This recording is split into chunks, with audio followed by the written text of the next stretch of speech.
ಬಂಗ್ಲೆಗುಡ್ಡದಲ್ಲಿ ಒಂದಷ್ಟು ಮೂಳೆಗಳು ಸಿಕ್ಕಿವೆ. ಅವುಗಳು ಈಗ ಫೋರೆನ್ಸಿಕ್ ಲ್ಯಾಬ್ಗೆ ಹೋಗಿವೆ.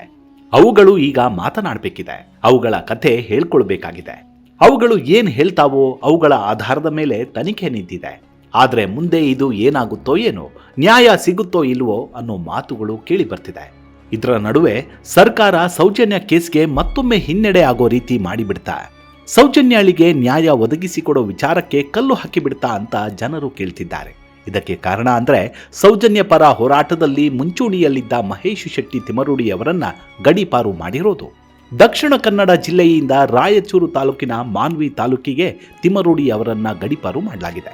ನೋಡಿ, ನ್ಯಾಯ ಕೇಳಿದ್ರೆ ಈ ಸರ್ಕಾರದಲ್ಲಿ ಗಡೀಪಾರಿನ ಶಿಕ್ಷೆನ? ಹಾಗಿದ್ರೆ ಈ ಪ್ರಜಾಪ್ರಭುತ್ವದಲ್ಲಿ ಏನನ್ನು ಕೇಳಲೇಬಾರ್ದಾ ಅನ್ನೋ ಪ್ರಶ್ನೆ ಇಲ್ಲಿ ಉದ್ಭವ ಆಗಿದೆ.